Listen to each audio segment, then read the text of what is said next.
Hello, hello, hello, hello. Is this thing on? Hey, peace, peace. This is Brother Fahim. You are now tuned into the Lead with Logic podcast. Hey, you know the vibes.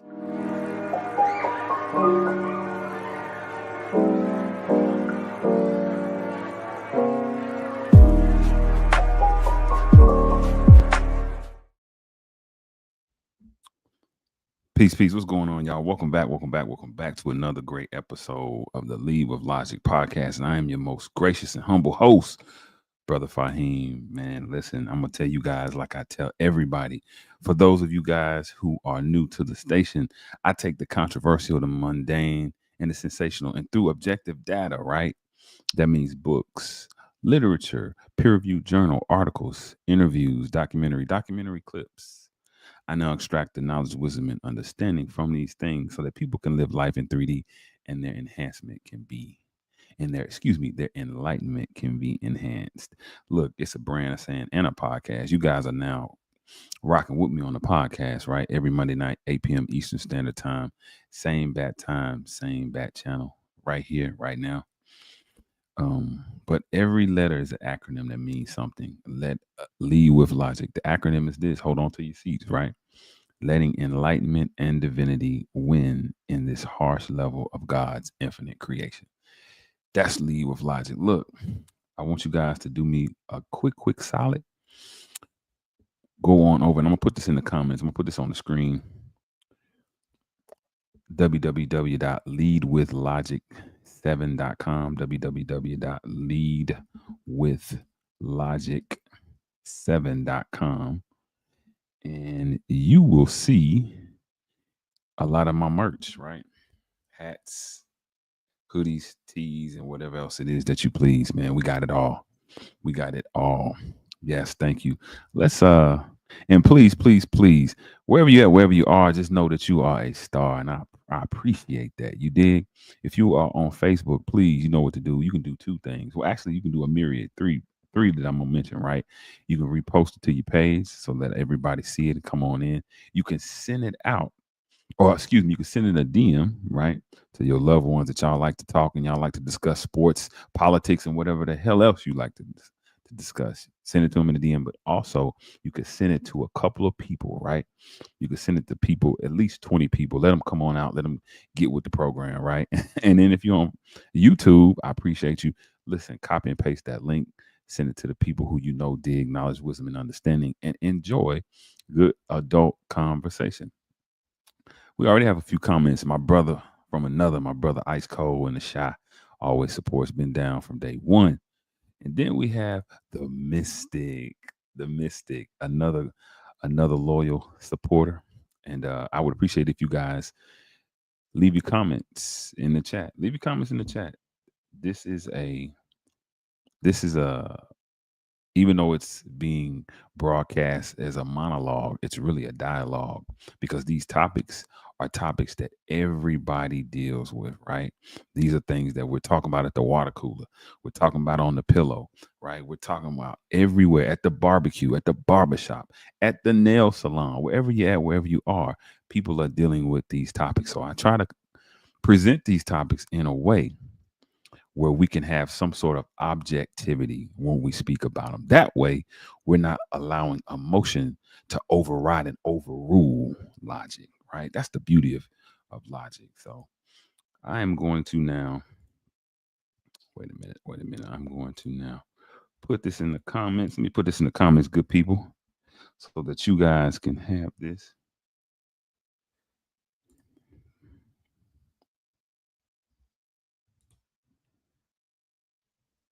Boom, there it is. Lead with Logic 7. There we have it. This is the website, y'all. Please, when you get a chance, visit the website, right? Go on over there and get behind the movement. I always say, shop with your brother man before you do the other man. You dig? So much drama in the world, people. Can't nobody feel my pain. It's so much going on. Another Monday. Hopefully it wasn't blue for you.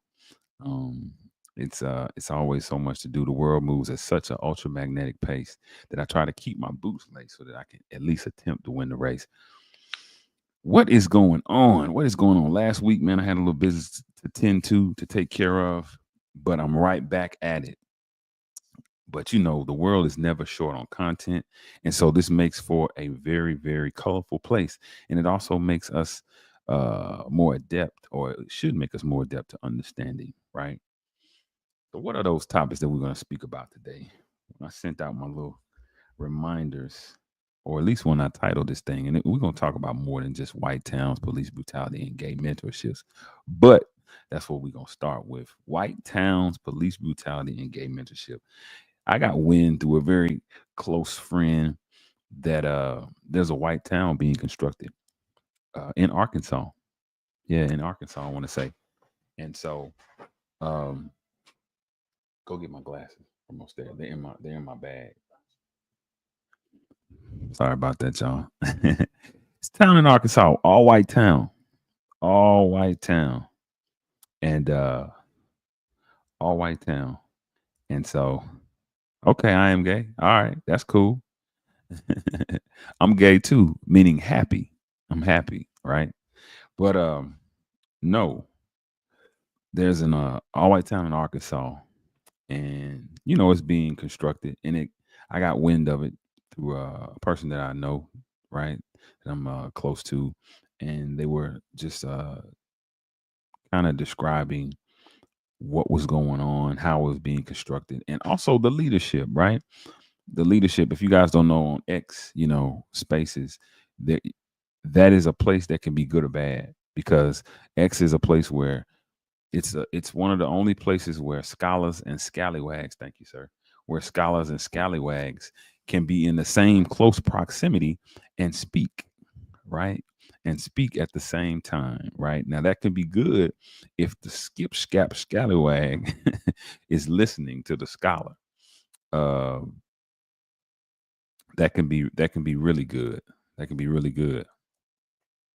That can be good. And so, but it can be bad because it can also cause for it to be a very uh tumultuous time if people don't understand, hey, this person is coming from a logical and I already know it's not. You need to take it in there and charge it. I already know what you're getting ready to say. You need to take it in there and charge it. Sorry about that, y'all. But yeah, no, sir. And so yeah, the leader of this group that's trying to construct their own town, they were on X and they were answering questions with the regular people, right? What some would call Black Twitter. Black Twitter was on there and in full effect. They were in very full effect, and so yeah, this guy really went into what they're doing, why they're doing it, and how they're gonna do it. And I thought it was interesting. Thought it was very interesting, right? So we're gonna delve into that. The next thing is police brutality. What is my man's name? William McNeil, guy out of Florida, the young man out of Florida. That was at the top of everybody's topics of discussion, right? You have this young fella who you have a young man who uh through video recording we see a little bit of brutality to happen. We didn't get the complete photo. We didn't get the complete picture. And that's typical of media, right? It's the controversial, the sensational, and the mundane. That's why we have to create outlets that discuss these things in greater detail and with greater images or greater degrees of objectivity. But what we did see was we saw the brutality happen, but we didn't get to see the beginning, right? Remember, in every story, there's a beginning, a middle, and an end, and we can't really judge it by just seeing the end and saying, oh, we can now gauge the beginning and the middle. No, that's not it. So, yeah, we got a little bit of police brutality we're going to get into. I'm going to show some stuff. And then the gay mentorship. This was something else. Barack Obama is on the show with his wife, Michelle Obama. And I want to say it's her brother. And he goes into a little bit about community building and how that community should look. Right now, granted, y'all, I'm a person that I've learned that oftentimes when you are dealing with media, it's best to go do your own research. Just like with this live, right, that I'm doing, I have to name the live something that's going to pull people in, regardless of how true I am to that title, right? It's the same with a lot of these titles with any video, they're always gonna label them something inflammatory because they understand that most people are guided by emotion.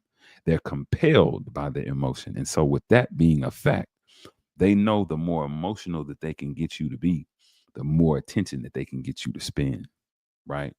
And I say that to say, oftentimes I ignore that and just go and do the research for myself, right? Because it becomes like telephone at that point. What you convey to me might not be the original intention behind what was originally said or conveyed. So, yeah, we're going to talk about that too. Also, I didn't get to talk about this, or did I? I can't remember. I don't think I did. Roy Jones Jr. and Floyd. I'm gonna look back as I go because I don't think I got to talk about. I know I didn't. I didn't talk about Angel Reese and Clarissa Shields. I'm not sure if I did. I don't think I did. I'm sorry, not Angel Reese and Clarissa Shields. Clarissa Shields and Laila Ali and RGB3 and Angel Reese. Right. These are also topics. Right, because they kind of display. There's a bigger, broader conversation. Right, that's happening with that I don't think that people are really gauging or absorbing mentally, right? And we're going to talk about that. And then I spoke about this a little bit last week, not too much detail. Malcolm Jamal Warner, man, Theo, right? Uh, oh, Theo dies, man, dies in the Costa Rica, 54 years old. Um, Out there swimming. Listen, I know summer's about over for us, but wherever you at, wherever you are, hopefully you're being safe and you're understanding if you're going out into the ocean, be aware of the dangers that exist in the ocean because you are not as powerful as the ocean current. You're nowhere near as powerful as the ocean current. So don't even try it, right? Um just be safe because we lost a very, very poised, elegant, and really staple to our community, man. When you think about Black media, Malcolm Jamal Warner was all of our brothers. He was our cousin. He was from, Black media royalty. The Cosby Show single handedly created a positive image of Black people in the 80s that was so strong and powerful that Black people now started to attend college. They started to attend Black colleges in massive historical numbers, right? And he was a part of that. And he was a very solid stand-up individual. You never saw him in anything egregious. Uh he was always he was a renaissance man, right? He played the guitar. He played a myriad of roles. He was on The Resident, right? He was in the Tuskegee Airmen. Roy Jonas Camby. He was on that movie, if you guys watched, from like I want to say 95, 96. And most of all, what intrigued me about him was he never did turn his back on Bill. When Bill Cosby got into trouble, he was one of those that stayed 10 toes down with Bill Cosby. And for that, um, man, he always, my respect is enshrined with that brother. It's like the Hollywood Walk of Fame. It should be like that for the Black community. We should respect Malcolm Jamal Warner, if for nothing else, that he allowed for justice to take its course before he threw someone that had before given him an opportunity. Right. So yeah, those are a couple of things we're gonna get into. But yeah, first and foremost, like I say, all white town. That is interesting. Very, very interesting. All white town. Again, man, welcome, welcome, welcome. Hopefully you guys can invite some people. Send the link out, get it out to your people. If you're on X, tell the people, come on over, man. Brother Lead is doing this thing. Like I said, if you're on Facebook, if you're on YouTube, send it out to some folks. But we're gonna get into it. I'm gonna read you guys some facts about what it is that we're doing. And I want y'all to pay attention. And please make sure that when you come in, say what's up. This is a dialogue, y'all. So we're talking. If y'all talk, I most certainly am going to talk back to you. You dig what I'm saying? But this is a dialogue being conducted as a monologue. Yes, yes, yes. So let's share the screen. I want y'all to see this real quick. All right. Here we go. My boy brought my glasses, so I don't have to be squinting. Yeah, so let's do it like this.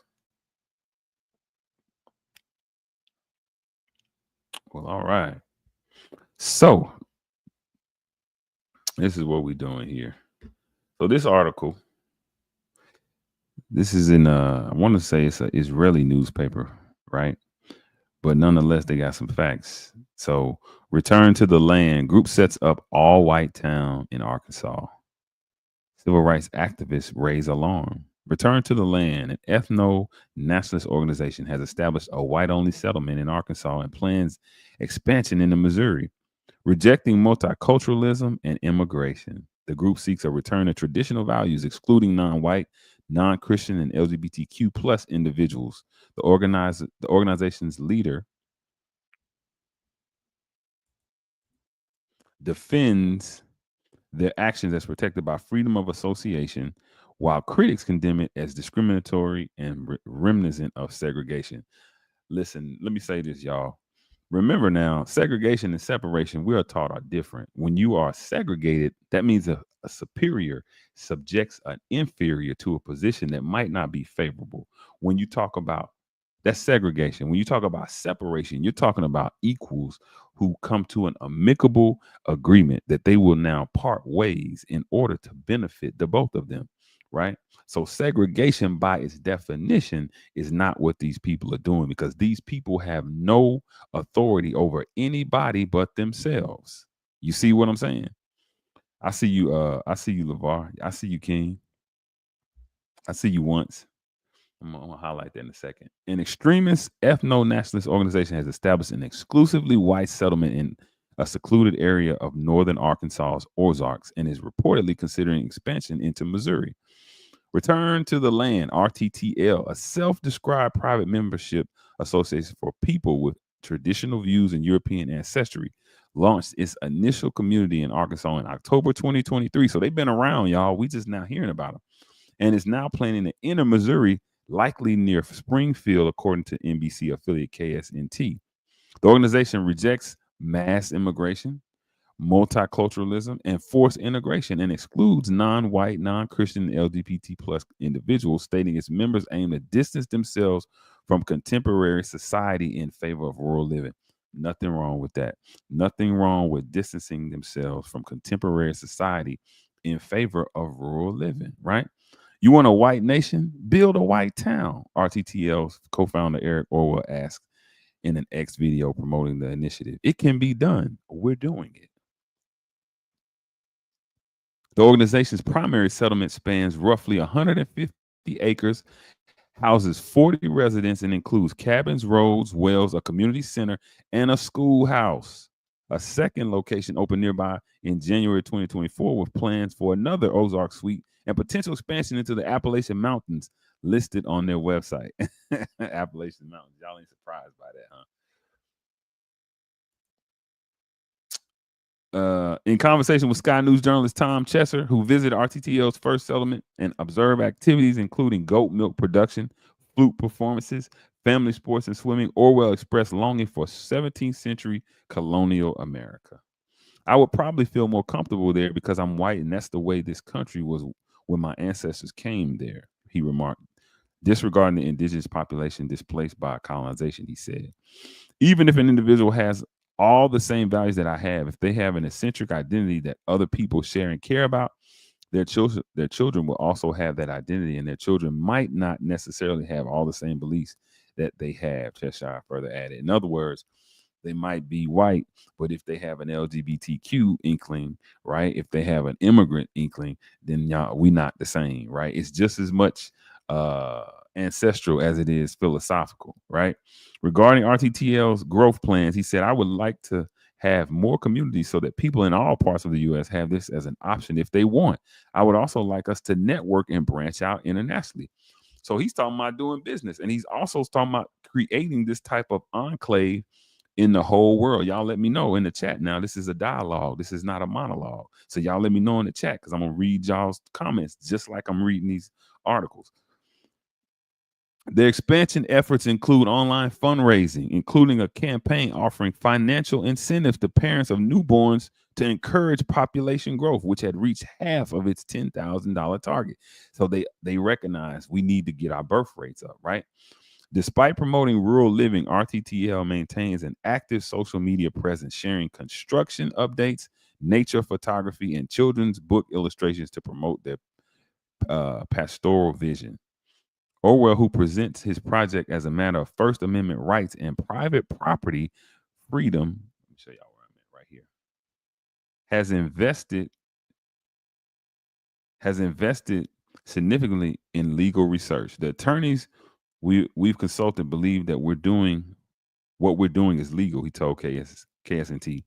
Americans have the right to freely associate and form intentional communities on whatever basis they choose.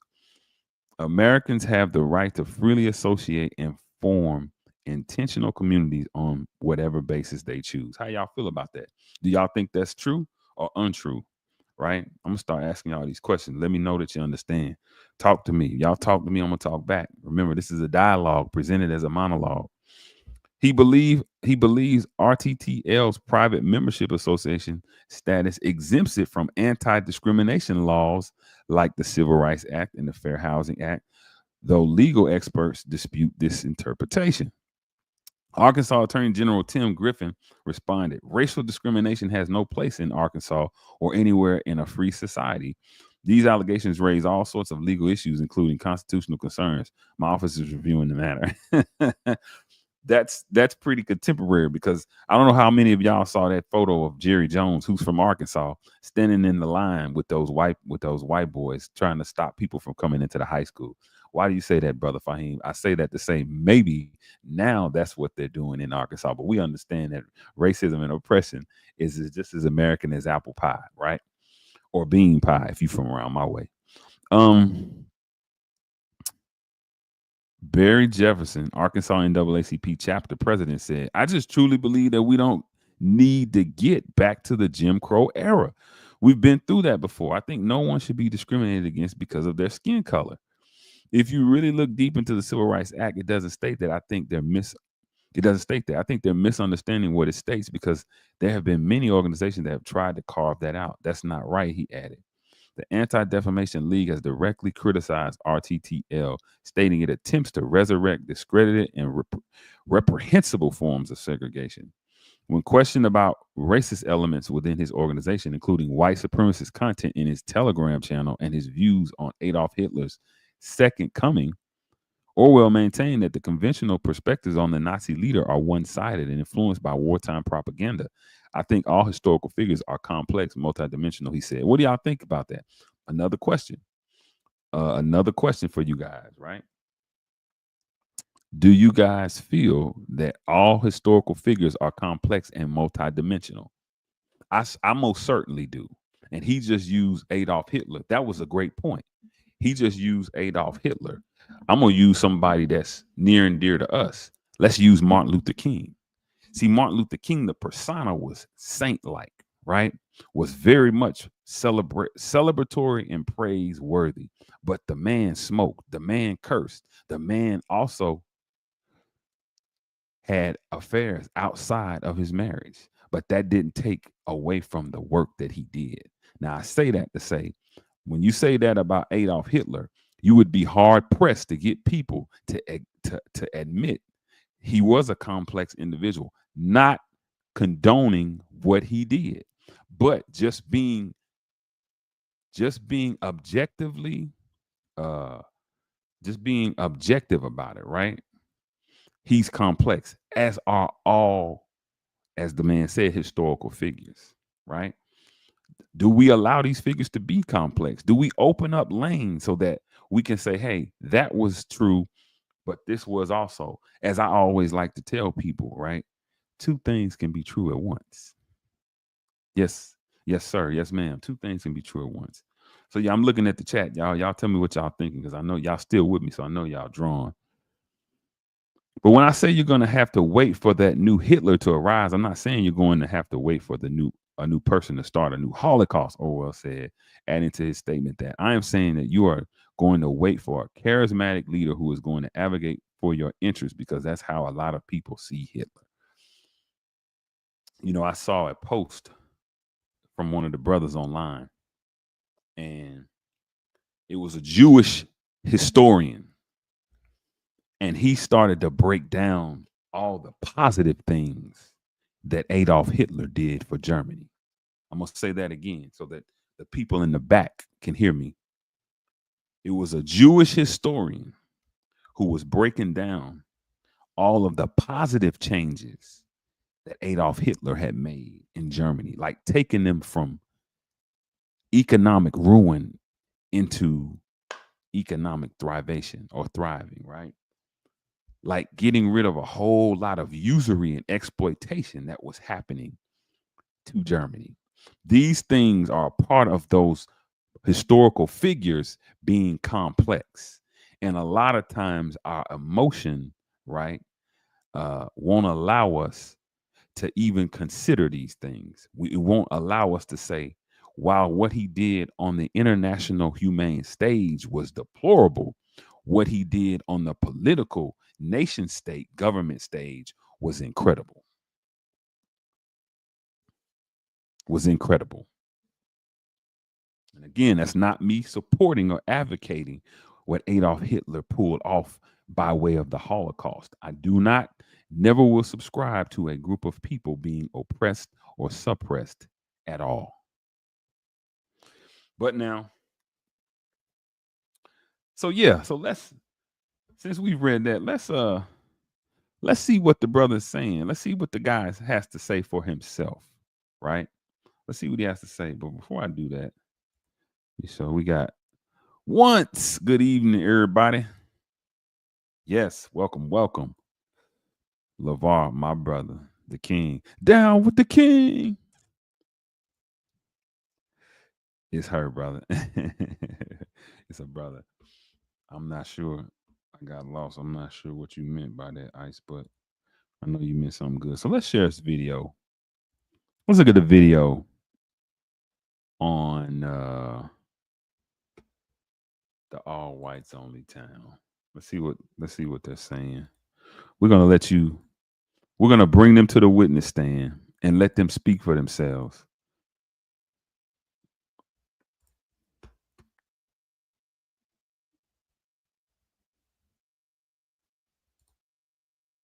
No blacks, no Jews, no gays. High up in the Ozark Hills in the state of Arkansas, dozens of people have been working hard, building houses and a new type of community. It's called Return to the Land, and it is a town open to white people only. They are millennials and Gen Z, and this is a new update of age-old prejudice. What we've done here is establish a place where we have control over who our neighbors are, and that is just for the sake of preserving, our culture. And that culture, effectively, we're saying this is a white culture, a whites-only place. White American culture. But what this sounds like is bringing back segregation. Is that a fair assessment? It's free association. So we're not trying to keep other people down. This is a small settlement in the middle of the Ozarks. But they are being kept out, even if... Well, I mean, you don't let everyone into your home. Around 40 people live here. Hundreds more from across the world have paid to be members. And while the men do the physical labor, the women take care of the children who live here full time. It could be a very loving community if you're part of the community, but if you're black, or if you're Jewish, or if you're gay, you can't be part of that community. They can have their own communities, and they already do. You might be wondering how any of this can be legal. Return to the Land is structured as a private members association, which they believe allows them to discriminate on the basis of ethnicity, along with other factors. That has yet to be tested in the courts and may well fail. The Arkansas Attorney General has said his office is now reviewing the matter as a result of our reporting, and that there is no room for racial discrimination in Arkansas or anywhere in a free society. No blacks, no Jews, no gays. High up in the Ozark Hills. He said you wouldn't let anybody into your house, right? I laughed when I saw that. I was like, damn, even the dog is white. And they not even letting no black animals in there. Woo! But no, man. I'm gonna read something to you guys before I give y'all my perspective. We're gonna move. This is the message to the black man in America by the Honorable Elijah Muhammad. This should be mandatory reading for every melanated person in the world, especially if you are here in the wilderness of North America. This is a book that is very insightful and has a whole lot of relevance. And I assume as long as we are melanated, i.e. black people, this will be a book that will never go out of style. This will always be on somebody's coffee table. But I'm going to read to you what he said, right? Just a couple of lines. One of the chapters is called The House of Our Own. We cannot be successful in the house of our enemies. We should be in our own house. That which is other than our own is for those who are other than our own. Our own is unlimited spiritually, physically, and spiritually. There are those who think that our lack of freedom, justice, and equality can be solved in the white man's crooked and corrupt politics.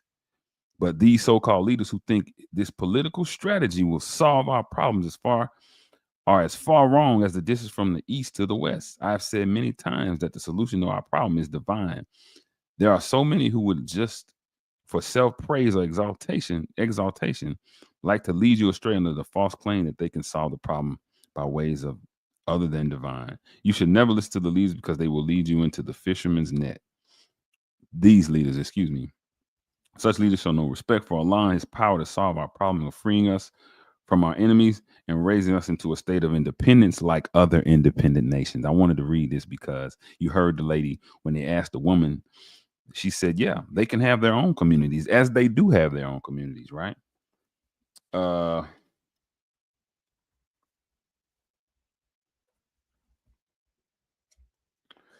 He goes on to say, we must have some earth, and soon. Let the foolish educators and teachers think not that we have a future in white America's promises, for they themselves do not have a future unless they are willing to divide this country between our people, the so-called Negroes, and the Indians whom they robbed nearly 500 years ago. However, we must have some of this earth that we can call our own, and soon. The Indians deserve justice in that matter. We can no longer think in the slavery terms as we used to think, right? Separate or be saved. The unwillingness of the slaves to leave their masters is due to their great love for the slave masters. If America is unwilling to grant her 22 million ex-slaves freedom to go for self today, it is the same unwillingness of white America's forefathers in dealing with our parents less than 100 years ago. During that time of the Emancipation Proclamation, we were scattered to the winds without any knowledge or ability to undertake the responsibilities of half freedom. Our fathers, lacking the skills and the training needed to provide for themselves, were forced to remain with the masters in order to receive even the bare necessities of life. As long as my people are blind lovers of their enemies, they will seek to forever return to the bosom of their masters in no better status or position than that of a slave. Our foreparents' desire was to see us free indeed. And not only are some of our people willing to betray those of our blood and kindred who died before us, but they now are willing to betray the fruition of freedom of our generations to come. Allah will help us to get this freedom, justice, and equality, and some of this earth that we can call our own. I say to the American white citizens who are in a position to oppose us to hasten the separation of the two, or suffer the consequences that did the Egyptians opposing Jehovah and his servants Moses. We must have some of this earth that we can call our own.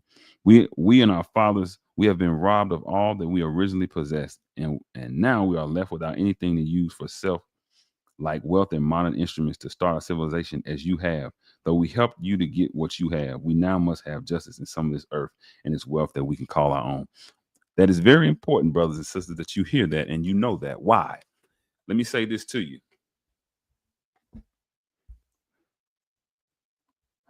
Let me say this to you, brothers and sisters that are under the sound of my voice and watching me. LeVar, my brother, said, I personally don't see anything wrong with the community, with their community, as long as they are not practicing hate everywhere else. Woo, you stole my thunder, LeVar. Let me say this to y'all. When I heard about that, I said to myself, these white people have more wherewithal than current Afro-Americans do. They're building their own. The Honorable Elijah Muhammad told us long ago we should have been built our own. We should have been built it. But what'll happen is, you heard what they're not letting in. They're not letting immigrants in. They're not letting LGBTQ in. Is that any different from Kenya?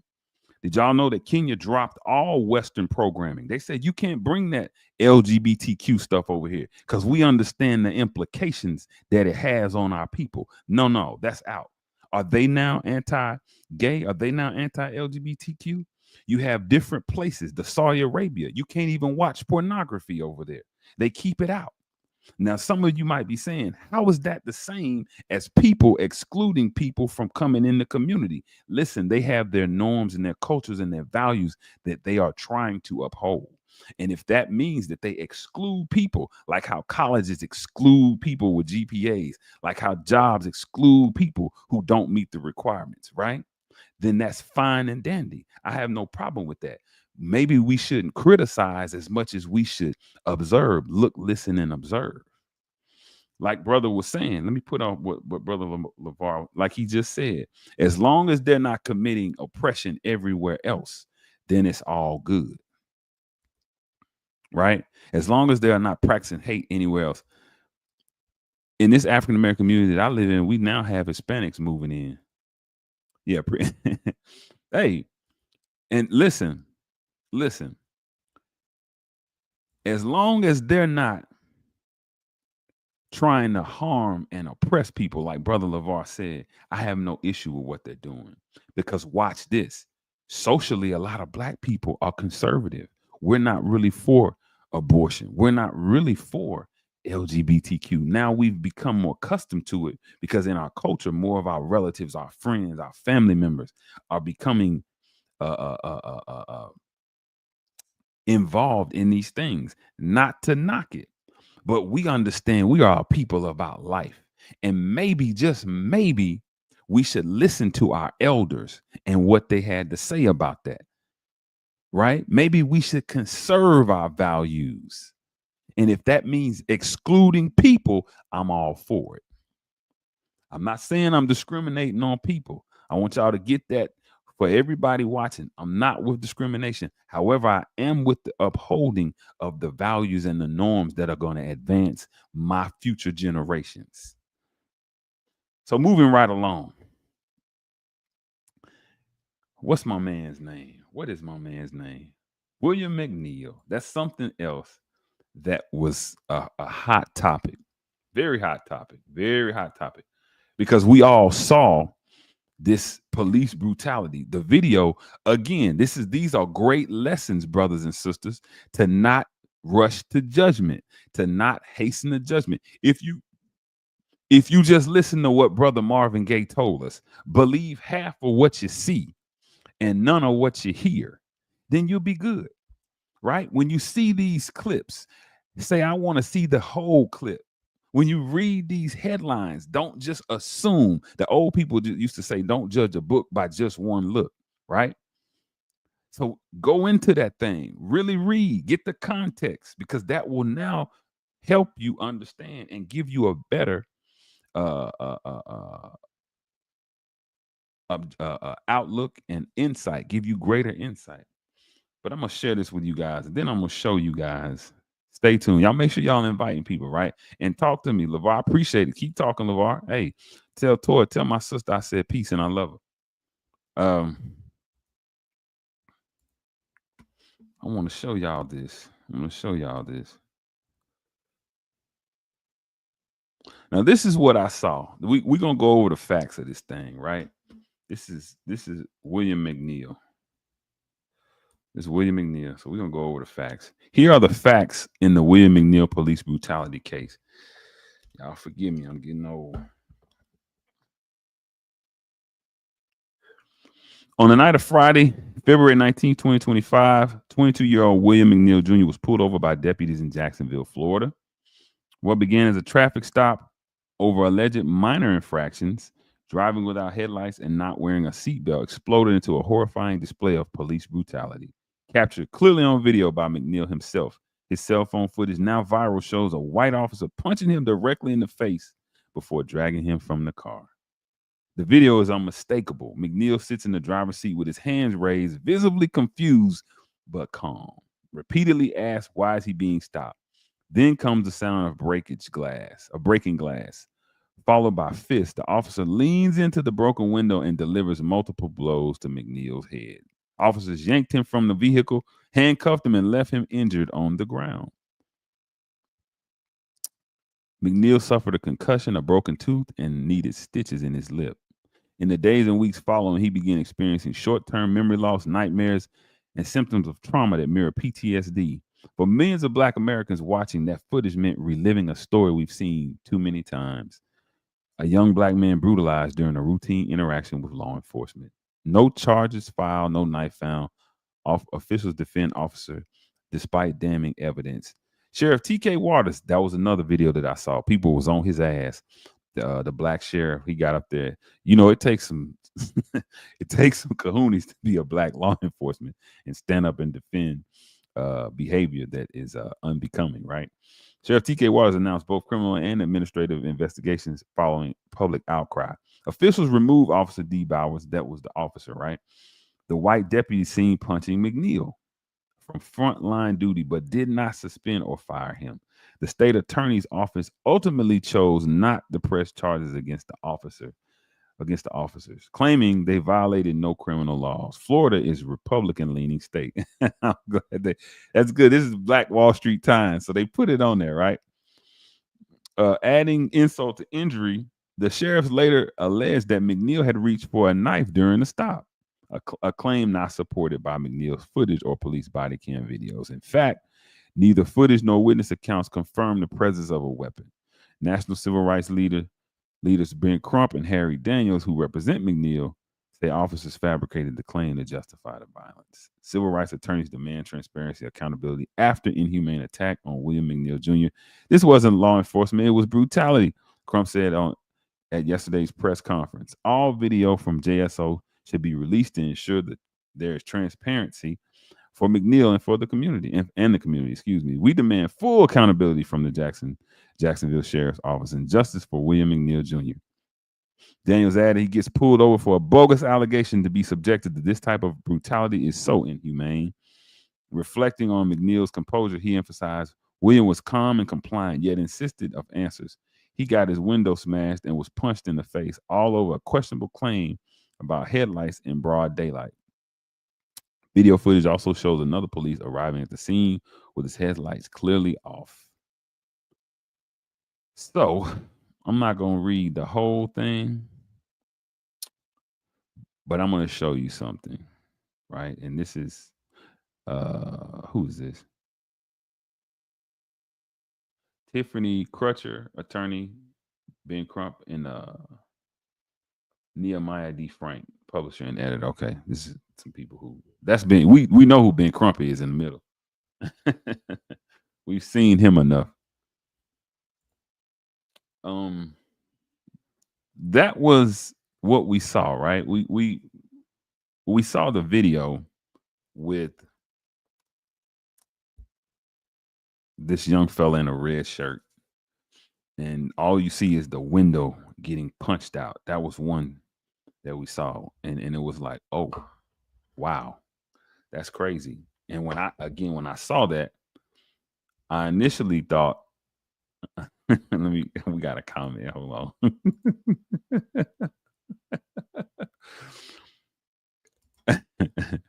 Ben's another Al Sharpton. Hey, pimping ain't easy, but somebody got to do it once. Somebody has to do it. That's his job. But yeah, we saw this video and it was like, whoa, that's disheartening, right? That is very disheartening. But I want to show y'all something. I want to show y'all another video after I saw the video that just showed the bird eye view from his face and not the complete. I want to show y'all something. I want to show you guys a little something that I saw and I said, oh, wow.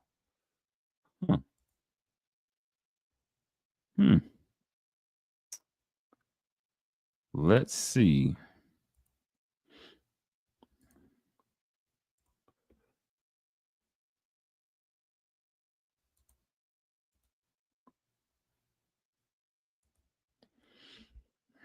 This is my good brother, Brother Ben's page, Brother Ben X. Brother Ben the God. I want y'all to check this video out. Yes, sir.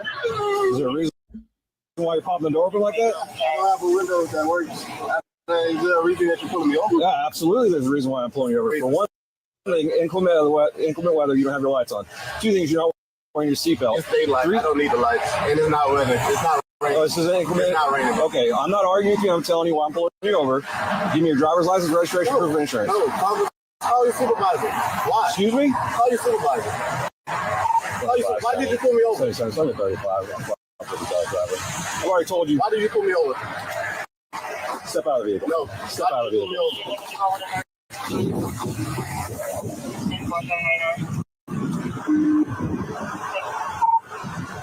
25 seconds. If they're not for the driver, just slam the door and lock it. I've already told you. Okay. Okay. Right now, you're under arrest for resisting. You understand? You're under arrest for resisting. The longer you take us on, the worse it's going to be. Now, when the police is on the beat and you come up, get out of the car. Put your camera on. Yes? Okay. Put your hand on the steering wheel. Let me see your hand. There's no need to talk to a human being like that. Then he come to the car, he got his hand on his hip, or the gun is drawn. Now, what is this? Get down on the ground.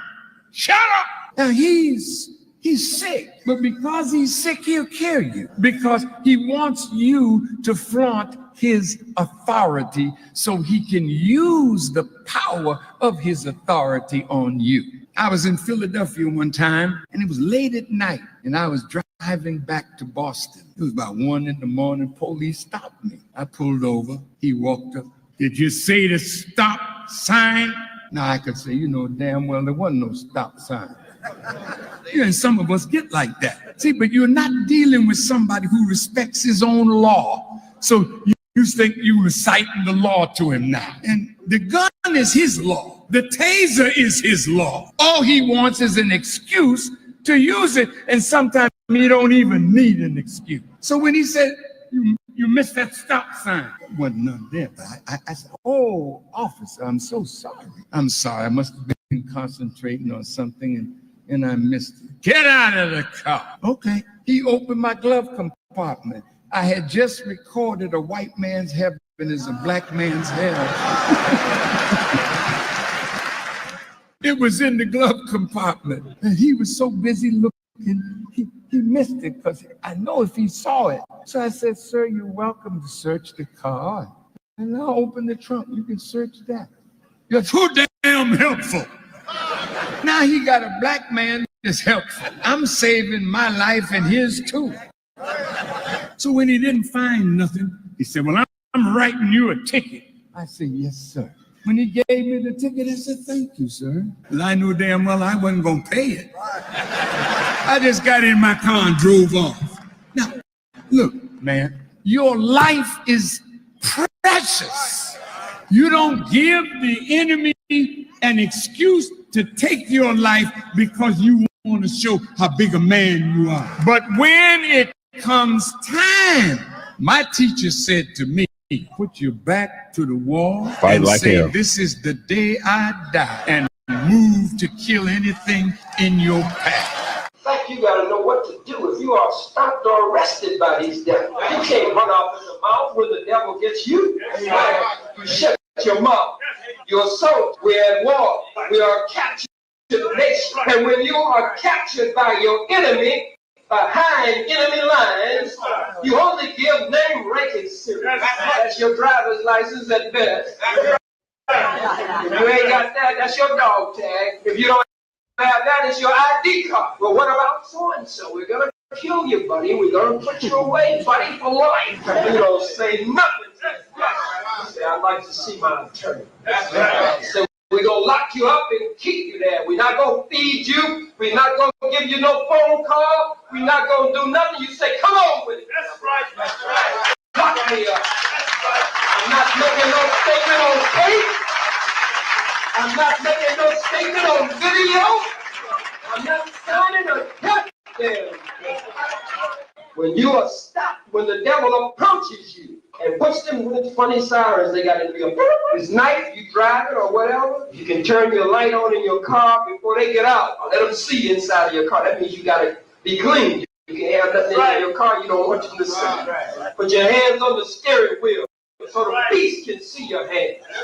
When he approaches, they're nervous. They're scared of you because they know that the day is coming when you're going to wake up. Put your hands in clear view. The devil is nervous. Normally they pull their gun, but they're scared of you. Normally they come with many troops. That's right. Sometimes they call for backup. See your driver's license. You got to handle this is a savage. You got to say to him, sir, my driver's license in my coat pocket. My driver's license are in the glove compartment. May I get it, sir? That ain't no problem. That's a soldier talking to another soldier behind enemy lines, time being the enemy soldier has the upper hand. And so you say it's in the glove compartment. I'll have to reach in the glove compartment and get it. I have no weapons in the glove compartment. And you slowly reach to open the glove compartment. You open the glove compartment. He's still scared. Right. I will have to reach in the glove compartment to get my identification and registration. There is no weapon, I remind you. Would you shine your light in the glove compartment before I reach in the glove compartment? Right. Right. Devil shines his light. Reach in slowly. Right. Take it out. Get your license. Right. Name, rank, and serial number. To give it to him. We have reason to suspect that you've been involved in a rape in Central Park. We have reason to believe that you so and so, such and such.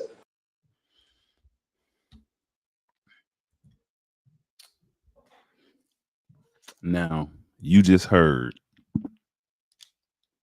from two of the most controversial, sensational black men that this country has ever recognized, right? The other one, it's been more, but from that ilk, the only other one I know is, well, the other two I know is Muhammad Ali, but the one that everybody really worships and really knows is Malcolm X.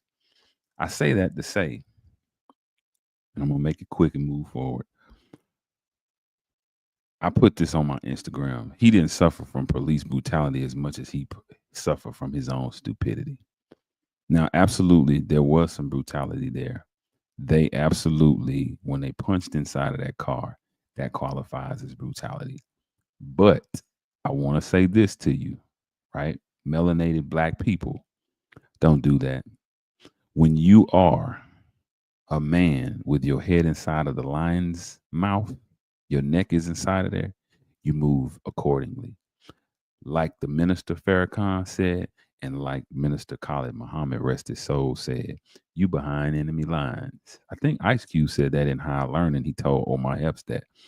Freshman, you don't know nothing. You behind enemy lines, dog. Listen, and for those, I know some people would say, hey, listen, whatever we do, however we decide to behave, there will be a consequence. Well, maybe there will.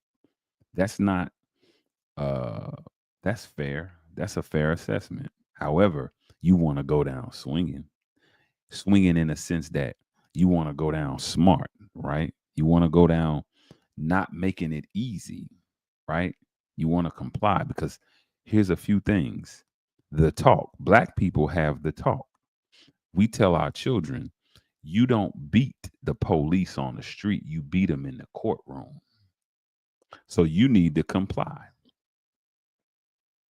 You need to comply because we know all of too many dead brothers and sisters on the street that tried to jump bad, that tempted their own fate.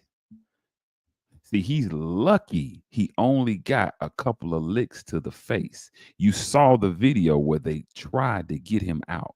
regardless of if it was unlawful or whatever.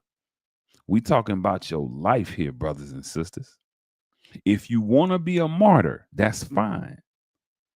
But understand the best way when you're settling on the best part of that interaction is doing those things that make it very, very conducive that you are a non-threat.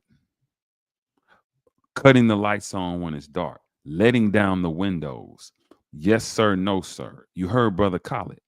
That's not a punk move. That's not surrendering your masculinity or your femininity. That's you being smart. That's you being wise. Because we see, and he'll be rewarded if they find that his rights were violated. He will absolutely be rewarded, Mr. McNeil Jr. But we see he didn't get away unscathed. And he did not handle it in a way that was conducive to him getting away unscathed. So that's a two-way street, brothers and sisters. Don't put yourself in a position to get your rights violated. Don't do it, because they absolutely will be violated, and you might be lucky to come away with your life. Hey, I would love to hear you guys' commentary in the chat. I see it's 7 of y'all, the divine number. I appreciate it. I would love it. I would love it. I would love it. But moving right along. Gay mentorship. Oh, where we are.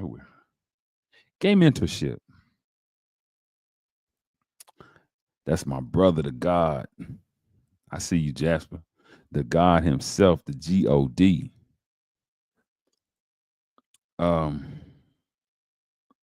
Gay mentorship. Gay mentorship. Gay mentorship. That's something, right? Barack Obama. A lot of y'all were surprised by that. A lot. Yep, I see you. I see you, Jasper. A lot of y'all, stick around, big bro. Hopefully y'all all watching. A lot of people were pissed by these comments that Barack Obama made. A lot of y'all were surprised. I wasn't. I was not. Again, just a little quick, little fast chat GPT, little information check, right? Just a little. I'm gonna show y'all a little something about Barack Obama, right? Here we go. Just a little something. And this is so that you guys might have a little bit more understanding of why he said what he said. Now, what am I addressing here? What I'm speaking of is, and welcome. I appreciate all 80 y'all, man. Thank you for coming. Y'all see I have leadwithlogic7.com. That's where you can get hats, hoodies, and tees, and whatever else it is that you please. Shop with your brother, man, before you shop with the other man. That's how we keep the Black economics. That's how we keep our community thriving, right? Welcome. I'm so glad you're here. Please comment in the chat where you are, where you're from, what you're doing. It's not comment. This is a dialogue, but it's presented as a monologue. So I appreciate you guys. We are now going over Mr. Barack Obama's comments on gay mentorship. So Barack Obama's wife, Michelle Obama, has a podcast, and I want to say that's her brother that she has it with. And they were having a discussion about community, a myriad of things, but they were talking about community. And he had some pretty interesting things to say, right? And I'm going to show them to you. I'm going to show you what he said. It was along the lines of boys having exposure to, because I don't want to misquote him and I don't want to make him more vilified than people already have. I want to get it right and exact. That's what divinity is, for something to be right and exact. He talked about how, his exposure to a gay professor really helped him, because there might be a child going down that path. And so they have someone to speak with them, right? They have someone to relate to, right? To kind of offer some sort of guidance. But I wanted to show you real quick, just a very simple ChatGPT survey. Did Barack Obama help the gay community? If he did, how? Yes, Barack Obama is widely recognized for taking several significant actions that help advance the rights and visibility of the LGBTQ plus community in the United States during his presidency, 09 to 17. Here are the key ways he helped. Number one, sign major legislation, repeal of Don't Ask, Don't Tell. For all of my people who are listening, who are never in the Air Force, I mean the military, I was in the Air Force, but you know, there was a thing called Don't Ask, Don't Tell. That meant that you could now be of the LGBTQ community and you didn't have to tell, and no one would ask you, but you just couldn't be open with it, right? It had to be behind closed doors. It had to be something that never did get out in the public, right?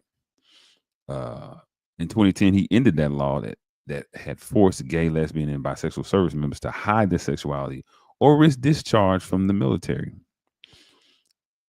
The next thing was hate crimes. And before I move, I remember, I think Donald Trump, he he wanted to repeal it. He wanted to do something against it.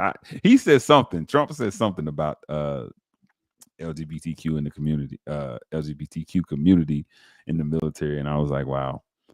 Hate Crimes Prevention Act 2009 expanded federal hate crimes law to include crimes motivated by a victim's actual or perceived sexual orientation and gender identity, also known as the Matthew Shepard and James Byrd Jr. Hate Crimes Prevention Act, right? Marriage equality in 2012. Obama became the first sitting U.S. president to publicly support same-sex marriage, a historic moment that helped shift public opinion. His administration refused to defend the Defense of Marriage Act in court 2011, leading to the key parts being struck down by the Supreme Court in United States versus Windsor 2013. He supported the 2015 Supreme Court decision Obergefell versus Hodges that guaranteed marriage equality nationwide. Policy changes and protections directed federal agencies to extend family and medical leave, hospital visitation rights, and benefits to same-sex partners. Issued executive orders prohibiting federal contractors from discriminating on the basis of sexual orientation or gender identity. Basically, people couldn't say, oh, you don't get this contract because you're gay. His administration worked to protect transgender students under Title IX, though this faced later challenges. 4, visibility and cultural impact. Appointed a record number of openly gay LGBTQ plus officials and ambassadors, spoke regularly at LGBTQ plus events, hosted the first ever White House Pride Month receptions, and recognized the contributions of LGBTQ plus Americans to society. In summary, Barack Obama helped the gay community by repealing discriminatory laws, supporting marriage equality, expanding federal protection, and using the power of the presidency to bring unprecedented visibility and legitimacy to the LGBTQ plus rights. Now, Trump, I think he wanted to repeal, or if not, he did repeal some of those initiatives, right? He did, in fact, repeal some of those initiatives. But I want to show you what he said. Let's get to what. Hold on, we got somebody. We got Brother LeVar. LeVar, I appreciate you. Y'all can talk, all the other 6 of you. LeVar said, I don't understand why we as a society have embraced the ancient Rome, Greek, Anglo-Saxon ideology when it comes to homosexuality. Very great point, and I'm going to speak on that. Very good point, LeVar. Very, very good point. Very good point. You know, that it was a thing that was really early in the 70s, it was really marketed and deemed as a mental illness. Yep. It was deemed as a mental illness. But I wanted you guys to see this in totality. I wanted you to see it so that you can tell me what it is that you think, right? Here it is in its full context. I do think as a society, we have to create more structures for boys and men to have guidance, rituals, frameworks, encouragement, to be able to meet a wide range of role models so that whatever their inclinations, they can see a path to success that isn't just sports or money. You're making a lot of money, and so that's on all of us together. What I would say to Emma would be, in your community, even if you have a wonderful male partner who's in the house, I think it still would be good to find assets in the community, people in the community, friends in your community, places of worship, community organizations, what have you, where there are a bunch of men who can be sort of elders to boys. And so they're not just looking at one particular role model, but many. And one of the things when Michelle and I first started dating and I'd go over to your guys' house, one of the things I loved was just, seeing all your uncles and your cousins. And there were a bunch of different kinds of men. There were men that were kind of soft-spoken, and then there were men that were loud, and there were men who were engineers, and then there were men who were police officers, or they drove a jitney cab. Yeah. Right. And that's one of the things that I think a lot of times boys need, is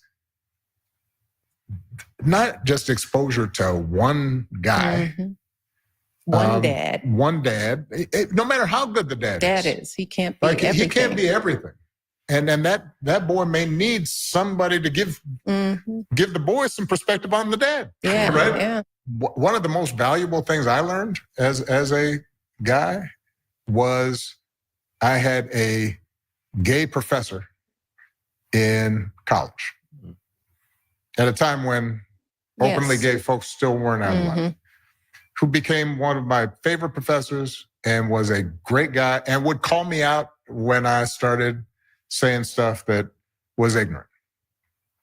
You need that to show empathy and kindness. And by the way, you need that person in your friend group, so that if you then have a boy who's gay or non-binary or what have you, they have somebody that they can go, okay, I'm not alone in this. Yeah. Right. So that, I think, is creating that community. I know it's corny, but that's what they need. And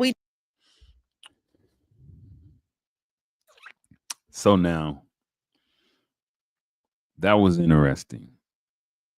That was an interesting take, because again, and I'm just being honest with y'all, again, what the headlines read and what was said was two different things.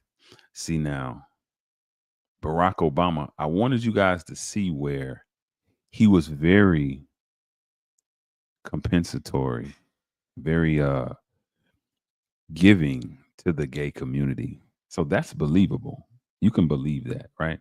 These are facts. But on that clip, that's why I said he's talking about community, because you heard he didn't get to the gay part till the end, right? Remember, with every story, there's a beginning, a middle, and an end. And he started by saying there needs to be a plethora of men, of shades of people, so that young men can see difference, a variety, right, in different men, right? That's what he said at first. Then he said, I had one thing that helped me was I had a gay professor who called me out on when I said things that were ignorant, and that helped me. So if there's a friend or a boy in there that might be on whatever path, he can see that, oh, there's representation. I'm not alone. I'm not crazy. There are people out here like me, right? To me, that's different than saying boys need gay mentors. That's different. He's saying you need all of them. That's why he said your father, you need even somebody to say, hey, your dad, to add context to your dad, because when you get older, the way you understand your dad, if you're looking at him through your meager experience, right, and your emotions, and you being a non-parent, then you won't understand your dad. It wasn't until I, Brother Fahim, became a dad that I fully understood my own father.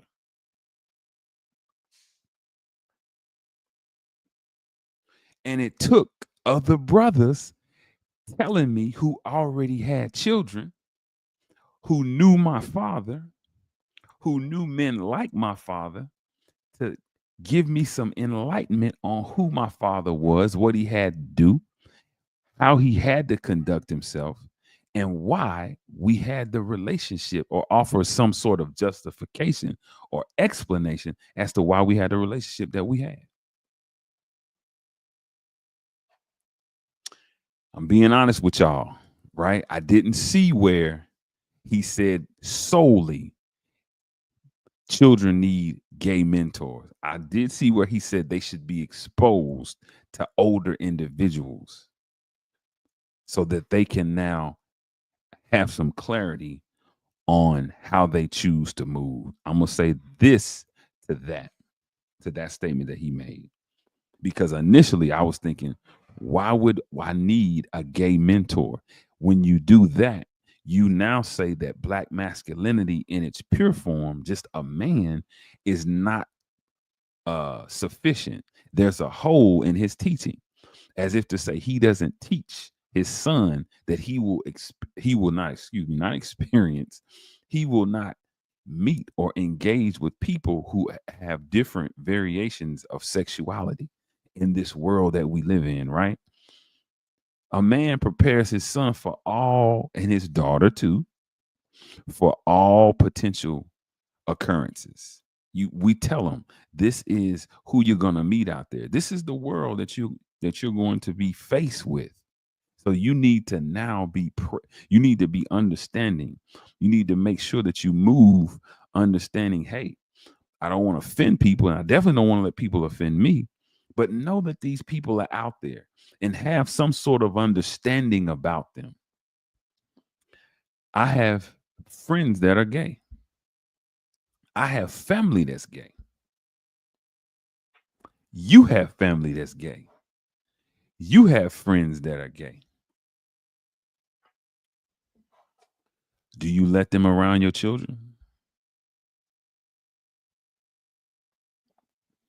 Are they allowed to interact with your kids?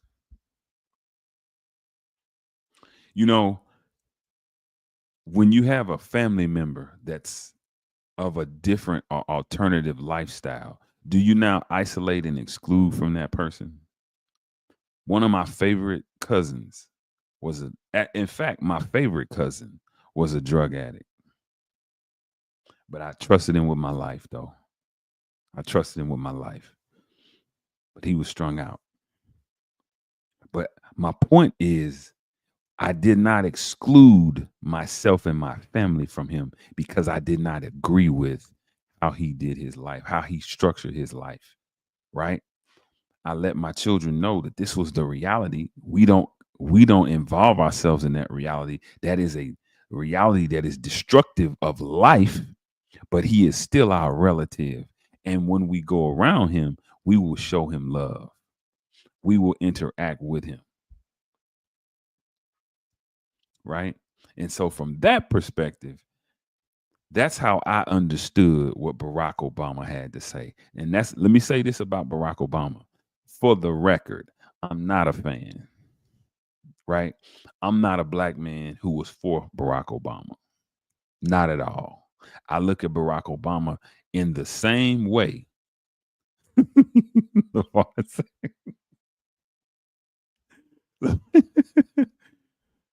I look at Barack Obama in the same way that I look at Kamala Harris, right? In the same way. Family interactions, no one-on-ones. Hey, that's right. That's right.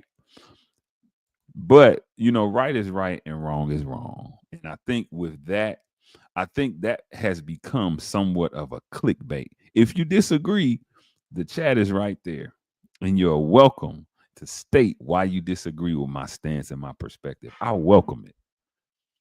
But I don't see where he was saying that solely children need gay mentorship. The way I took it, he was saying that for a child to have a holistic and an expansive, insightful understanding, that child or that boy needs to see a variation of themselves, even if that means someone that's gay. And my point is, we already do that. We already practice that because we have individuals that we love in our families, that we have in our circles of friends, that we associate with, that are absolutely of the LGBTQ community. Right? So we do that already. We do it already. So again, I would love to hear you guys' thoughts, your breakdowns. I'm sure some people are going to have a whole lot to say about that. But hey, it is that's my take on that. That is my take, right? What else did I say we were going to talk about? It's getting on up there. I'll try to make this kind of quick. Roy Jones Jr. and Floyd Mayweather. I'm not sure if I talked about that. Did I talk about that? I don't think I did. Clarissa Shields. You know what? Clarissa Shields and Laila Ali. Let's go there. Clarissa Shields is trying to fight Laila Ali. And it's crazy because here it is. We have these young queens, these two young sisters, both talented, both very beautiful, both very accomplished, both very successful. But now in the media, it seems to be there's an air of sports is becoming somewhat dangerous. And I'm gonna group these in so before I get out of here. You see now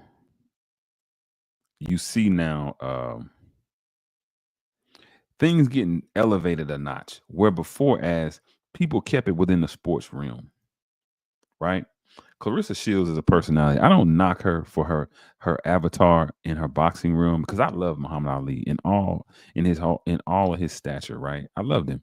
And he was the villain a lot of times, right? Floyd Mayweather, I love him. And he played the villain. So I can't be mad at her for what I love about them. That's hypocritical, right? So the fact that she talks crazy is cool. But now I think when she's dealing with Laila, I think that she understands that Laila Ali is considered not only because of her boxing, but because of what her family lineage and heritage is, Muhammad Ali being her father. She understands that to fight this girl would be to draw the biggest gate because you've now granted yourself or deemed yourself the greatest woman of all time. And I want to say at one point, Laila considered herself the GOAT. But now what I would like to bring up about those two was context. When you look at and you look into how it all started, Laila Ali is a very classy woman, very classy. And she was asked 7 years ago on the Breakfast Club, hey, what do you think about coming back? She was like, there's nobody out there that I think would give me a run, right? There's no real competition out there for me. But, you know, Clarissa got her, you know, she got her, I don't want to say in a wad, but she got her feathers fluffled. And now it's beginning to elevate where Muhammad Ali's first wife, or second wife, excuse me, Belinda, is on the side of Clarissa Shield. People are now hyping this thing. They got the money. And it's just getting ugly. It's getting tacky. But who knows? It might happen. Now, I would relate that to, again, context, brothers and sisters, having context, not interpreting things in a way through your emotions, because clearly Clarissa Shields took that as a knock. Let me move forward. But then you have Floyd Mayweather, and I'm going to tie this all together. You have Floyd Mayweather and Roy Jones, where Roy Jones said that Floyd couldn't beat one of the four kings, which is of the 80s. The four kings was Roberto Duran, Marvin Hagler, Tommy Hearns, and Sugar Ray Leonard. He said he couldn't beat Sugar Ray Leonard because he didn't have a dog. In other words, because he was a little bit softer. And Floyd showed some images of him getting beat and losing. And now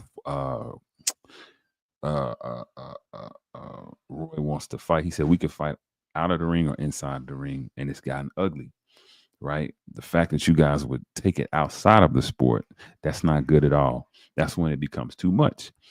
In the same way with Angel Reese and RG3, he did something that was distasteful by showing a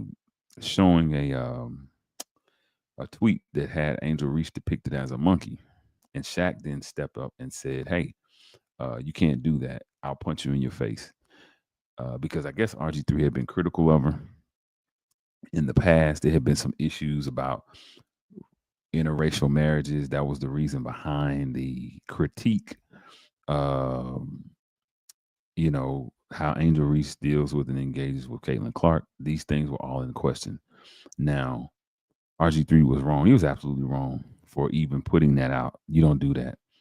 But another part of that is people criticizing, sports figures criticizing or doing their job.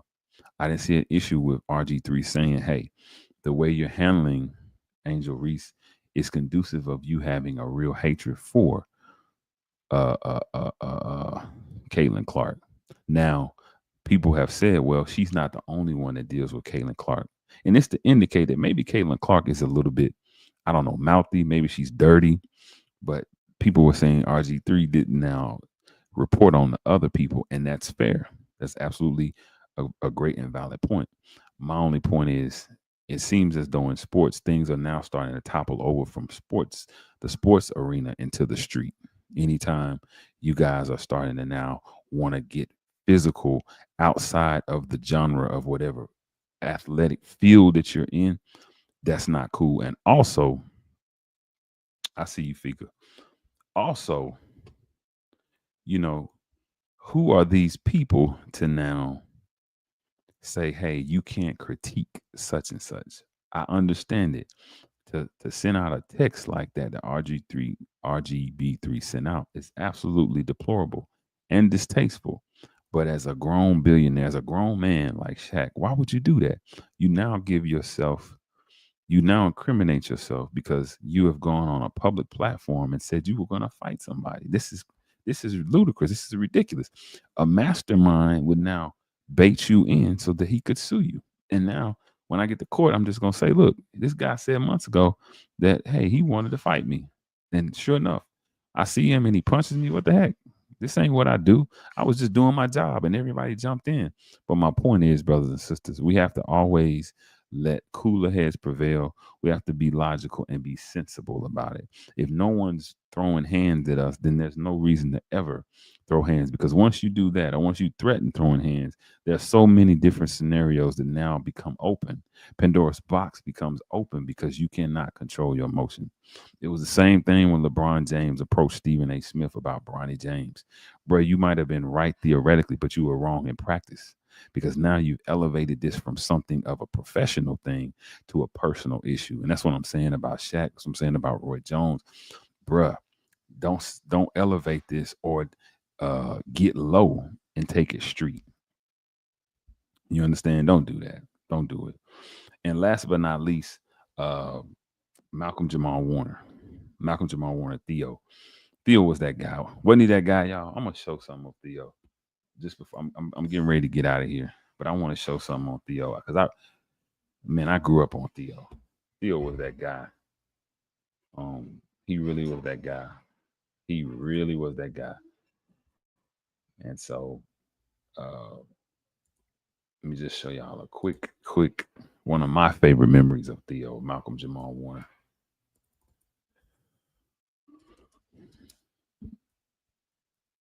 Yeah, Theo was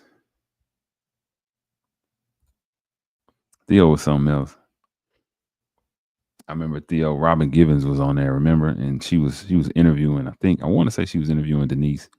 They were in school together, and Theo came in there, and he was trying to look all he was trying to look all smooth and sound all mature. And then he found out she had a girlfriend. He even had his shirt unbuckled. And when she said she had a girlfriend, she had a boyfriend, Buckled his shirt back up. It was hilarious. But I'm gonna show y'all something. Just that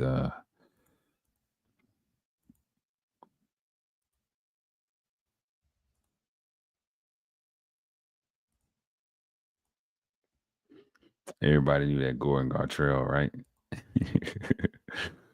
That Gordon Gartrell. Look at that. Look at that Gordon Gartrell shirt right there.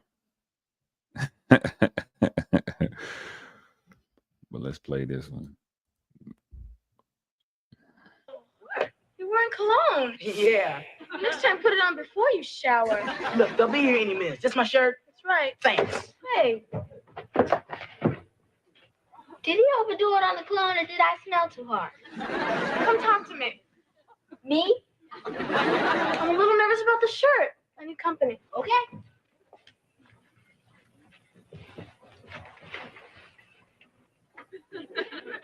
So what do we talk about? Anything. Jane Miza got a new bike today. It's really great. That's nice. Denise! It's over, isn't it?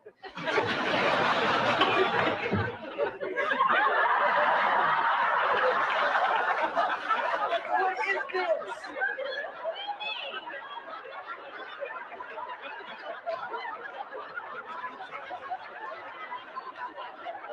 Is this my shirt? Is this the shirt I paid $30 for? Is this the shirt they're supposed to think is a Gordon Gartrell? You don't like it? Ask me the question again. You don't like it? I hate it. Look at it. Oh. It's the ugliest shirt I've ever seen. It's not that bad, is it? It's better than I could do.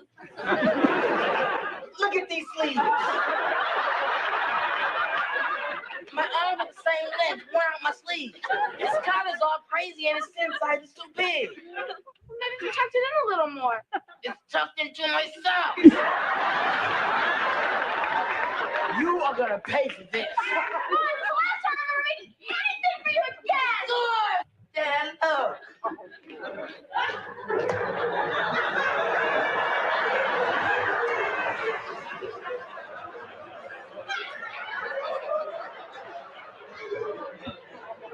Well, it could be better.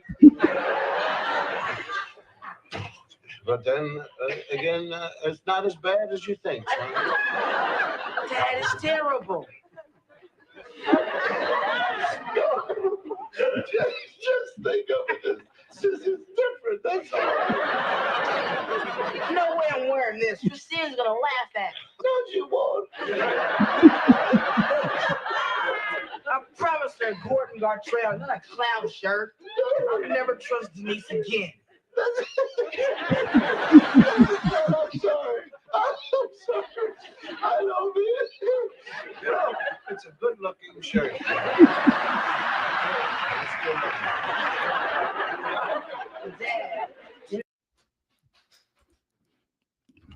That was Theo. That was Theo, man. That was Theo. We grew up with him. Like I said, solid brother, man. Poised, elegant, regal. Never caught him in no real, I can't even say real. You never caught him in anything that was salacious or scandal-packed. That just wasn't him as a man, right?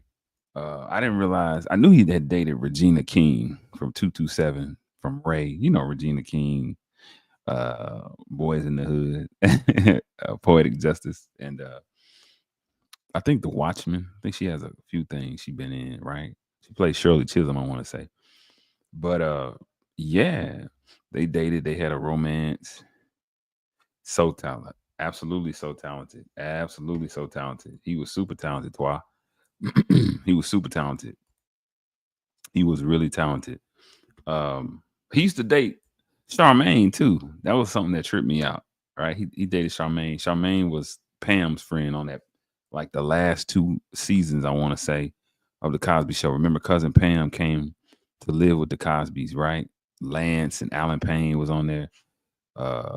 They were all in there together. And then Charmaine's character toppled over into a different world. She went down to Hillman and she was with Lena James and I forget the other the comedian. I forget her name. Gina. That's what it was. Lena and Gina. he dated her as well. In fact, it was some flack because she said, love you always in all ways. People tried to pervert it, right? They tried to say it like she was, being inconsiderate of his wife. And, she was just letting it be known the way I took it. Like, listen, we were friends and we had a romance at one point. And I'm sure his wife knows. She knew about that. You know what I'm saying? She didn't come out and say nothing. So why would the world have anything to say about it? If she go, who am I to say no?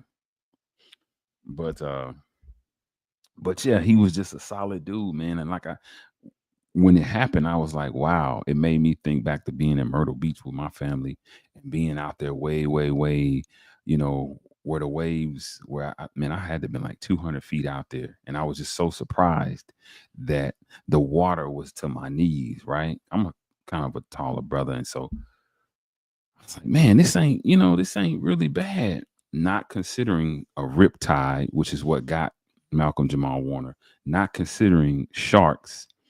It really made me say, you know what? I need to go where it's some clear water at. I think it might have been clear water in Costa Rica, but seriously, I need to be more cautious. We should be more cautious in how we move, because I'm not sure how true this is, but they were also mentioning he was saving his daughter. He had saved his daughter, right? He was trying to save her.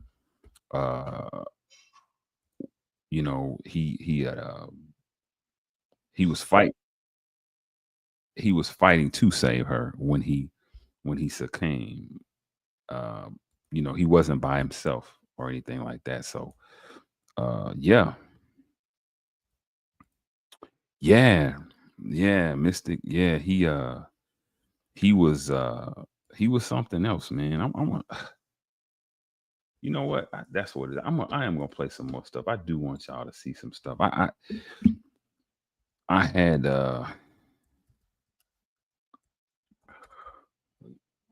had something lined up for y'all last week, but then, like I said, I had to go. But this is what I wanted y'all to see with the view. Here we go. This is when I really, when I saw this, I tripped. Praying the daughter gets the supporting therapy. I'm sure will be needed. Absolutely. Yeah, absolutely. And the great thing about it, a lot of people died, right? Malcolm Jamal Warner, Hulk Hogan, Ozzy Osbourne. But there were a lot of no-name faces that were killed on the same day, or that died, or that transitioned. She's blessed in that there are a lot of people who love her father and will always look at her father as like he's our own family, especially in the Black community.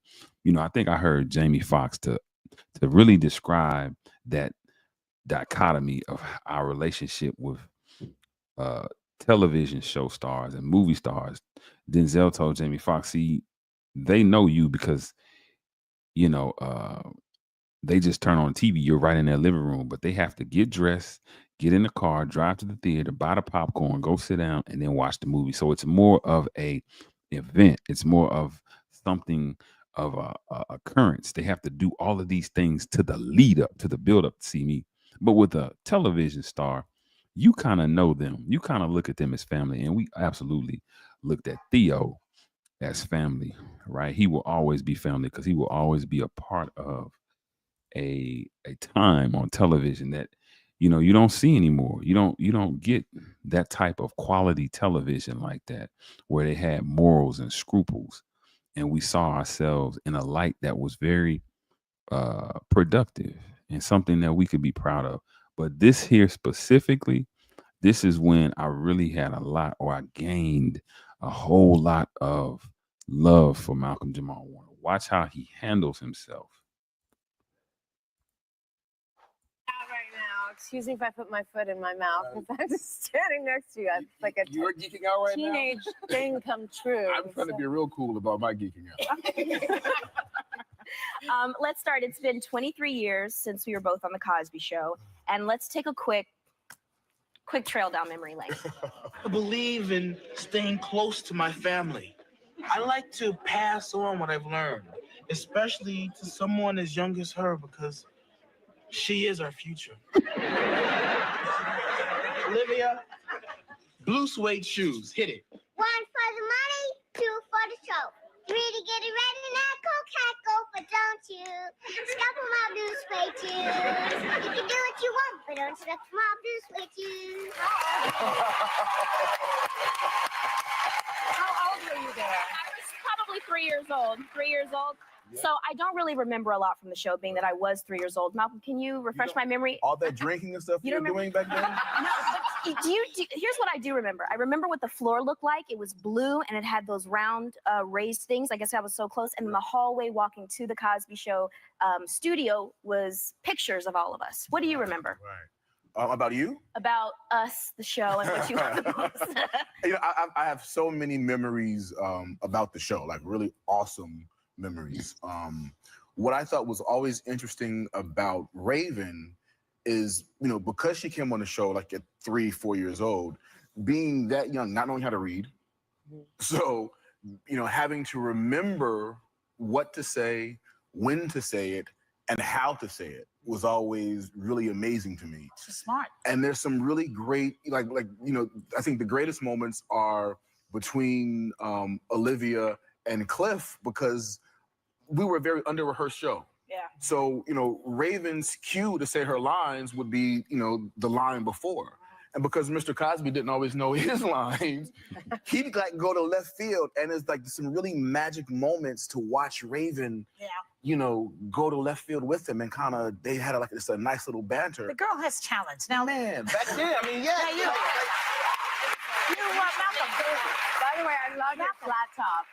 The 80s flat. I'm old enough to really appreciate that flat top, so I enjoyed it. This is a Gordon Gartrell, if anyone remembers that. It's my favorite episode. Now, Malcolm, you recently made headlines about the, you know, the sexual assault allegations that were made against Bill Cosby, because you brought his name up. Why not go there? And you want to clarify what you really meant when you said the legacy of the show is now tarnished. You want to clarify? Well, first of all, the interview I did was actually an interview about my music. Yeah. And we spent 20 minutes talking about my music, and then the very last question, the woman asked, "Do you think the legacy of the show has been tarnished?" So I said, "Of course, you know, of course, it can't help but be tarnished because it's no longer on the air. It's been pulled off the air, and you know, other shows are off the air. It's not the only one that's off the air. There are many shows that are not being on the air anymore. This show was specifically pulled off the air because of what's going on. So the fact that, because, you know, throughout, even since the show, when we've had images that perpetuate the negative stereotype of people of color, we've always had the Cosby show to hold up against that. And the fact that we no longer have that kind of leaves us not in a great place in terms of having the wide scope of the images of people of color. Malcolm, talking about images, take a look at this upcoming cover of Ebony. What does this mean to you? We really don't have enough time on the show to really talk about how I feel about that. It's kind of a fractured picture of the family, right? Sure. It's fractured. Let's not forget that The Cosby Show was a sitcom and not a reality show. Let's just remember that this was a sitcom. We had writers and things of that nature. You know, there's things about that show that are nobody's ever going to take away from you. You know, it was a pioneering show. It broke ceilings for African Americans, and I think it's got to be viewed in a silo. And you know, and you both need to be very proud of everything that show Thank you, and I think that's a show that we're all very proud to have been on. And Keisha and I Pulliam said a really interesting thing in that her perspective is the legacy cannot be taken away because all of the good that show has done cannot be taken away. The generation of people of color who have chosen to go to college because they watched that show and because they watched Different World, you can't take that away. And I think that was a really good point. That I want to talk to you about a show that you're working on. Yeah, I like the fact that brother held his ground and corrected them and explained to them most eloquently what and why that show means and will always mean so much to us in the Black community, because it was the epitome, the epitome, the elite, the cream, the supreme representation of who we are and what we can be. And so uh, that I like the fact that he let them know that is something that will live far past uh, Mr. Cosby and any of his alleged indiscrepancies. And I think I said on another show that, I really lost a taste for Ebony when they I think it was the Essence Festival. Yeah, when I talked about the Essence Festival, I kind of lost respect for Ebony when they did that.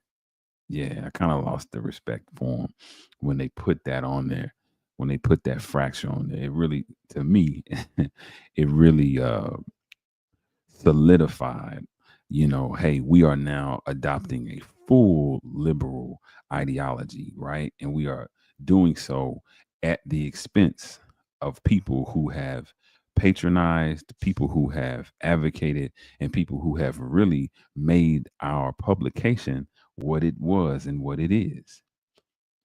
And so, but yeah, he was strong, man. Malcolm Jamal Warner was strong.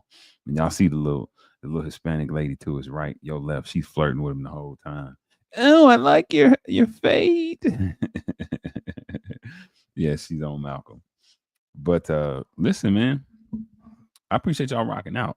I really do, man. We rocked out for it's 9:41, 8:41 if you're on Central Time, right? And then you go back from that. Listen, I'm gonna give y'all a chance. Let me get a 1. Whoever you are, wherever you don't have to say anything. Let me get a 1 if you enjoy what you heard. Let me get a 1 in the chat. Everybody put a 1 in the chat if you enjoy what you heard tonight. Put a 1 in the chat. Bees in the chat. Bees in the chat. Damn, did nobody enjoy it? Wow. Come on now. It's 80 y'all in here. Come on now. Let me know that you understand. Like, let me know that you got 5 good heartbeats. Let me know that you understand. Yeah. If you enjoy what you heard, put a 1. Okay, there we go. Ika, that my girl, my sister, the queen. Another Black business that's thriving. Her and her husband, they have God Knows I'm Trying. If you look back, I've interviewed both of them. Had both of them on the show, on the live. Fika is a wonderful coffee that you should check out. Fika.com. Fika, if you put yours and God Knows I'm Trying, you can just put yours, whichever one, whoever you put in there. I'm gonna put it up on the screen for the people to see. But y'all go and buy the coffee. It's excellent coffee. It's excellent people who are creating the coffee. They are pop-ups. I want to say they did the Essence Fest. They do pop-ups around New Orleans. And so, yeah, you guys could pop-ups New Orleans and everywhere, right? All around the country. But yeah, man, support them. I see you, LeVar. I see you. Well, RB, yes. The general was able to, man, I appreciate the general coming in, man. The general coming here and bless us, man, with his presence. And also the queen of the general. She comes by and stops by and kicks back. I appreciate y'all, man. I appreciate you. Hey, I'm working to get people more interviews. I gotta the general was actually I've been saying I'm gonna get the general because he has a very unique story. He's a very unique brother, strong brother, great role model, doing great things. I'm gonna get the general on here just whenever time permits. This is the Fika. This is the brother. God Knows I'm Trying. Y'all go to the website. He has some great gear. I have some gear that I got from him. It's God Knows I'm Trying. That's a beautiful message. And his are messages of insight, of understanding, of peace. I have a hat that I wear. Protect your peace, spread love. It's wonderful. These are all things, man, and when people see, they spark up a conversation, man. They are magnetized to that energy, and he's putting it out there, man, on clothing so that people can now bask in it. So that's God Knows I'm Trying. That's his. You can go there, right? And this is Fika at Fika Coffee on all social media. Yes, yes. More Black businesses for you guys to patronize. Please take a look at God Knows I'm Trying and Fika Coffee on all the platforms. That's Instagram, Facebook, everywhere. That's all her handles. And last but certainly not least, www.leadwithlogic7.com. Hey, listen, like Minister Malcolm would always say to the people, may we all meet again in the light of understanding. You guys be good. And if you can't be good at it. Hey, peace and love until next time.